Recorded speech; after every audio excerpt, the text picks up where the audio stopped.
গরু আবার চড়তে লাগলো।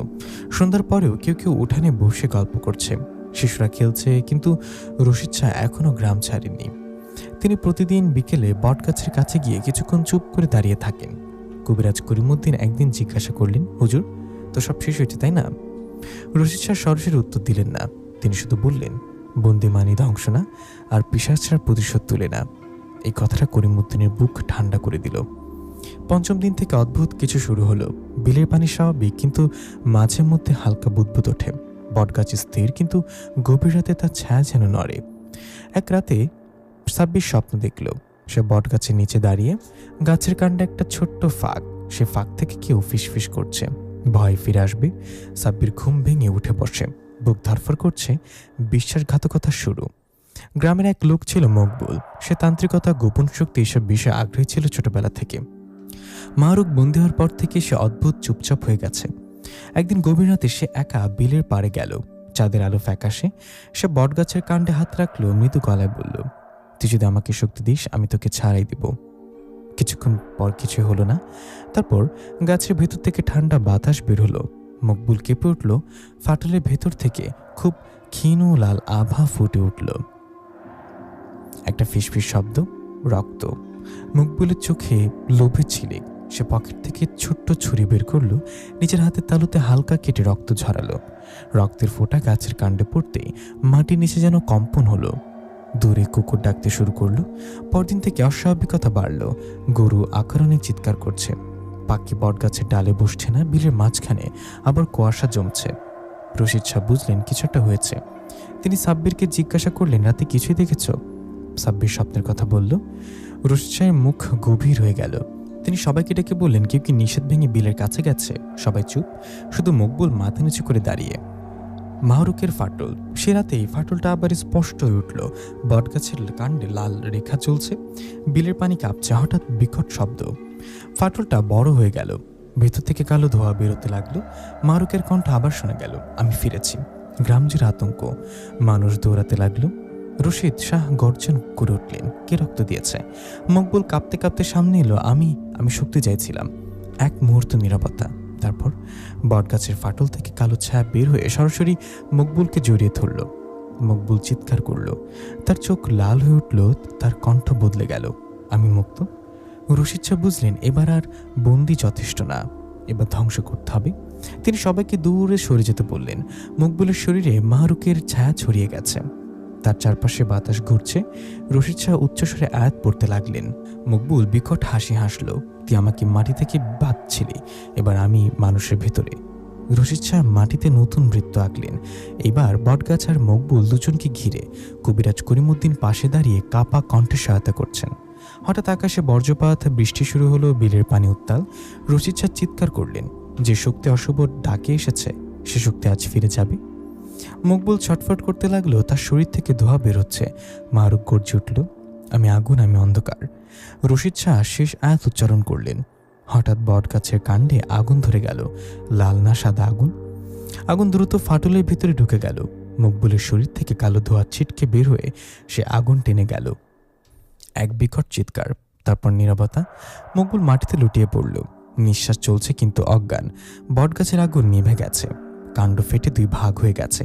ধীরে ধীরে গাছটা কাত হয়ে মাটিতে পড়ে গেল। বিলের পানি শান্ত হয়ে গেল। ভোরের আলো উঠতেই চারকান্দা গ্রাম যেন নতুন জন্ম পেল। বটগাছ পড়ে আছে শুকনো কাঠের মতো, কোনো অন্ধকার আভা নেই। বিলের পানি পরিষ্কার নীলচে। রশিদ শাহ ক্লান্ত হয়ে বসে আছেন। কবিরাজ করিমউদ্দিন বললেন, এবার? রশিদ শাহ ধীরে বললেন, এবার শেষ, ওর আশ্রয় ধ্বংস হয়েছে, আর কেউ ডাকবে না। মকবুল জ্ঞান ফিরলে কাঁদতে লাগলো। সে বুঝেছে লোভ তাকে কোথায় নিয়ে গিয়েছিল। গ্রামবাসীরা বিলের পাড়ে দোয়া পড়ল। সিদ্ধান্ত হলো এখানে আর কোনো তান্ত্রিকতা, কোনো অশুভ কাজ হতে দেয়া হবে না। কয়েক মাস পর বটগাছের জায়গায় নতুন একটা কুচি গাছ গজালো।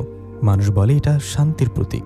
রাতে আর কোনো লাল চোখ জ্বলে না, বিলের পানি আর কালো হয় না। কিন্তু গ্রামের বৃদ্ধরা মাঝে মাঝে ফিসফিস করে বলে, অশুভ শক্তি কখনো পুরোপুরি মরে না, মানুষ যদি তাকে না ডাকে সে আসে না। চারকান্দা শিখেছে, ভয় যত বড়ই হোক, একতা আর বিশ্বাস তার চেয়ে বড়, আর লোভ সবচেয়ে ভয়ঙ্কর দরজা। প্রিয় লিসেনার, কেমন লাগলো বিল কেন্দ্রিক এই গল্পটি? অনেকে ভয়ঙ্কর গল্প শুনতে চান। যারা ভয়ঙ্কর গল্প শুনতে চান তাদের জন্য এই গল্পটা শুরু করছি। আরেকটি ভয়ঙ্কর গল্প। বাংলাদেশের এক প্রত্যন্ত এলাকায় ছিল ছোট্ট একটা রেল স্টেশন, নাম তার দেওয়ানগঞ্জ পুরাতন স্টেশন। স্টেশনটা একসময় খুব ব্যস্ত ছিল, দিনে 10-12টা ট্রেন আসতে যেত, কিন্তু এখন চারপাশে আগাছা, ভাঙা বেঞ্চ, মরিচা ধরা সাইনবোর্ড আর প্ল্যাটফর্মের একপাশে দাঁড়িয়ে থাকা এক পুরনো লাল বাতি, যেটা নাকি নিজে থেকেই মাঝরাতে জ্বলে ওঠে। গ্রামের মানুষজন সন্ধ্যার পর ওই স্টেশনের পাশ দিয়েও যেত না, কারণ প্রায় 8 বছর আগে এক ভয়ঙ্কর ঘটনার পর থেকেই বদলে যায় সব কিছু। সে দিনটা ছিল আষাঢ়ের শেষ রাত। ঝড় বৃষ্টি হচ্ছিল প্রচণ্ড, বজ্রপাতের শব্দে কেঁপে উঠছিল আকাশ। রাত প্রায় 1টা। স্টেশনে তখন শুধু একজন লোক ছিল, স্টেশন মাস্টার মতিউর রহমান। বয়স 50-এর মতো। সেদিন একটা পণ্যবাহী ট্রেন আসার কথা ছিল। হঠাৎ প্ল্যাটফর্মে একজন যুবককে দেখা যায়। ছেলেটার নাম সোহেল, গ্রামেরই ছেলে। লোকমুখে শোনা যায় সোহেল কিছুদিন ধরে অদ্ভুত আচরণ করছিল। মাঝরাতের ওই লাইনের দিকে তাকিয়ে বসে থাকতো, নিজে নিজেই কথা বলতো। সেদিন ঝড়ের রাতে সোহেল হঠাৎ লাইনের মাঝখানে গিয়ে দাঁড়িয়ে পড়ে। স্টেশন মাস্টার দৌড়ে বেরিয়ে চিৎকার করে, এই সরে যা, ট্রেন আসতেছে। কিন্তু সোহেল যেন শুনতেই পাচ্ছে না। সে ফাঁকা চোখের সামনে তাকিয়েছিল, মুখে অদ্ভুত একটা হাসি। তারপর দূরে হেডলাইটের আলো, ট্রেনের হুইসেল আর কয়েক সেকেন্ডের মধ্যে ভয়ঙ্কর একটা শব্দ। ঝড়ের মধ্যে সে শব্দ আজও নাকি শোনা যায়। সোহেলের দেহ ছিন্ন ভিন্ন হয়ে যায় লাইনের উপরে। কিন্তু ঘটনা এখানেই শেষ হয়নি। সোহেলের জানাজা হয় পরদিন। সবাই ধরে নেয় ছেলেটা হয়তো পাগল হয়ে গিয়েছিল। কিন্তু সেদিন রাত থেকে শুরু হয় অদ্ভুত ঘটনা। স্টেশন মাস্টার মতিউর রহমান প্রথম লক্ষ্য করেন, রাত 1টা বাজলেই প্ল্যাটফর্মে কেউ হাঁটে। মনে হয় কেউ ভেজা পায়ের ছাপ রেখে হাঁটছে। একদিন সাহস করে তিনি টর্চ নিয়ে বের হলেন। পুরো প্ল্যাটফর্ম ফাঁকা, কিন্তু রেল লাইনের উপর দাঁড়িয়ে আছে এক কালো ছায়া, মানুষের মতো কিন্তু লম্বা, অস্বাভাবিক লম্বা। আর চোখ দুটো লাল, আর মুখ থেকে বেরোচ্ছে ধোঁয়ার মতো কিছু।